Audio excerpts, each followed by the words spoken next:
বল্টুর মা, ও বল্টুর মা, কোথায় গেলে গো? আমার যে বড্ড দেরি হয়ে যাচ্ছে। আজ হাটের দিন, ভুলে গেলে নাকি তুমি?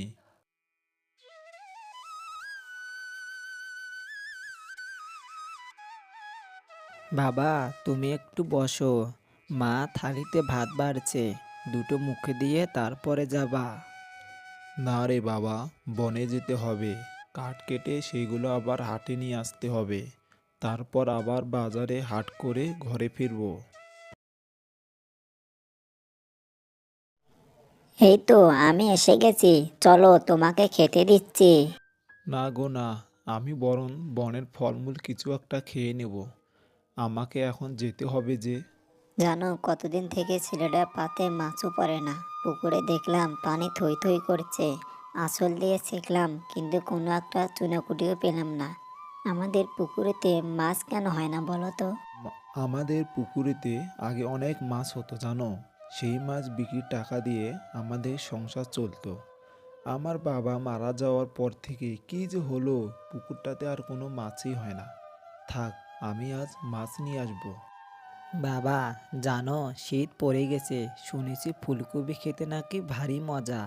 আজকে একটা ফুলকপি নিয়ে আসবে বাবা। টাকা হলে আনবো বাবা। ফুলকপি এখন সোনার দরে বিক্রি হয়। আমাদের মতো মানুষের ফুলকপি কেনার সাধ্য কোথায়? আমি চলি, তোমরা সাবধানে থেকো। বাবাকে ফুলকপির কথা একদম বলা উচিত হয়নি, তাই না মা? বাবা তো আমাদের জন্য কত কষ্ট করে। বাবাকে বলবি না তো কাকে বলবি? ছেলেদের যত আবদার সব তো বাবার কাছেই থাকে। চল তোকে খাবার খেতে দেই। ইস, বড্ড ভারী হয়ে গেছে। সকালে না খেয়ে শরীরটা দুর্বল লাগছে। বনের কোথাও একটু ফলও পেলাম না। মানুষ ঠিকই বলে, নিজের ঘরে খাবার না থাকলে কোথাও খাবার মেলে না। শীত কি জাগিয়ে বসতে শুরু করলো নাকি? সকলে তো ঠিকই আছে, আমার এত শীত লাগছে কেন? বাপরে, গা কাঁপুনি দিচ্ছে। আর যে পারছি না। 5 টাকা? কি বলছো গো ভাগ্নে? আমি তো কাঠ চাইছি, আর তুমি সোনার দাম চাইছো? সব কিছুরও দাম বেড়ে গেছে, তো কাঠের দাম কেন বাড়বে না? আমাদেরও তো পেট চালাতে হয় নাকি? শোনো ভাগ্নে, 3 টাকা দরে তোমার কাঠ দিলে দেও, নয়তো বসে থেকো। বন থেকে কাঠ কেটে বিক্রি করো। আর কিসের এত ড্যামাক? এত কথা কিসের? বেশ তো, 3 আটি কাঠ আছে। 10 টাকা হলে দিয়ে দেব। এর কমে পারবো না মামা। ঠিক আছে, তাহলে দিয়ে দাও। কাঠ না নিয়ে গেলে তোর মামি বলেছে বাপের বাড়ি চলে যাবে। কি করব বলো, সব তো শ্বশুরে মেয়ের জন্যই। নাও নাও, টাকা নাও। মাত্র 10 টাকা পেলাম, এ দিয়ে কি কিনবো? চাল ডাল চুনো মাছ এইগুলো নিয়ে যাই। বুলটুকে আর একদিন ফুলকপি খাওয়াবো। বাবা, পানিটা খেয়ে শরীরটা জুড়িয়ে নাও তো। মুখটা একদম শুকিয়ে গেছে তোমার। বাজারের ব্যাগটা নিয়ে যা বাবা, তোকে আর একদিন ফুলকপি খাওয়াবো। ঠিক আছে বাবা, কোনো ব্যাপার না। তোমার চোখ এত লাল কেন? এ মা, গায়ে তো জ্বর পুড়ে যাচ্ছে। এখনই যে মাথায় পানি দিতে হবে বাবা। না রে বাবা, আমাকে বড্ড ঠান্ডা লেগেছে। একটু খেতা চাপা দিয়ে বিশ্রাম নিলে ঠিক হয়ে যাবে। চল, ঘরে যাই। বল্টু আর ওর মায়ের সেবা যত্নে বল্টুর বাবার জ্বর কমল না। এইভাবেই 4 দিন কেটে গেল। আর বল্টু পুকুর পাড়ে বসে কাঁদছিল। আমাদের সাথে এসব কি হচ্ছে আল্লাহ? তুমি নাকি খোলা আকাশ ডাকলে তুমি সাড়া দাও। আমার বাবাকে তুমি সুস্থ করে দাও। আমার ঘরে যে কোনো খাবার নেই ও টাকাও নেই। মা কত কাঁদছে। আর যদি পুকুর ভরা মাছ থাকতো তবে কি এই সময় আমাদের দেখতে হতো? কেঁদো না বাবা, কেঁদো না, সব ঠিক হয়ে যাবে। এখন সময়টা খারাপ, কিন্তু মনে রেখো, যে সয় সেই রয়, যে সয় না সেই রয় না। কে কে কথা বলছে? আমি। এই যে পুকুরের পানির দিকে দেখো, আমার মুখের ছায়া দেখতে পারবে। তুমি কে? পানিতে তোমার ছায়া? পানিতে থাকতে তোমার কষ্ট হয় না? হয়তো আমাকে এখানে একা থাকতে খুব কষ্ট হয়, জানো তো। কিন্তু আমার ভাগ্যের ফেল, তোমার পুকুরে বন্দি বলে কোনো মাছ জন্মায় না। বললে না তো কে তুমি, আর এখানে এলে কেমন করে? আমি রূপালী, এক পরীর কন্যা মেয়ে।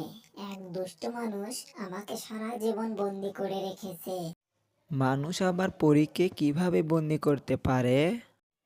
পারে গো পারে, মানুষের মতো বুদ্ধিমান প্রাণী আর নেই। আমি এখানে পানি পান করতে এসেছিলাম, আর সে আমার শক্তি দেখতে চাইছিল। আর আমি পানিতে ছায়া ফেলেছিলাম, কিন্তু আমি ভুলে গিয়েছিলাম পানিতে ছায়া পড়লে আমি চিরকালের মতো এখানে বন্দি হয়ে যাব। তোমার মুক্তির কি কোনো উপায় নেই? নেই বলবো না, এমন কিছু আনতে হবে যাতে আমার পানিতে ছায়া পড়ে। আমার ছায়া এখানে পড়লে আমি মুক্তি পেয়ে যাব। এমন কি আছে যা দিয়ে তোমাকে সাহায্য করতে পারবো? আমার কথা বাদ দাও, তোমাদের তো অনেক দুঃখ। আমার জন্য এখানে মাছও জন্মে না, তবে তোমরা সবজি জন্মাতে পারো। তুমি এখানে ফুলকপি চাষ করো, দেখবে তোমাদের ভাগ্য খুলে যাবে। পানিতে কখনো ফুলকপি হয়? পানিতে তো শুনেছি সব সবজি পচে যায়। কিচ্ছু হবে না, তুমি একবার ফুলকপি চাষ করেই দেখো, তোমাদের ভাগ্য খুলে যাবে, আমি কথা দিচ্ছি।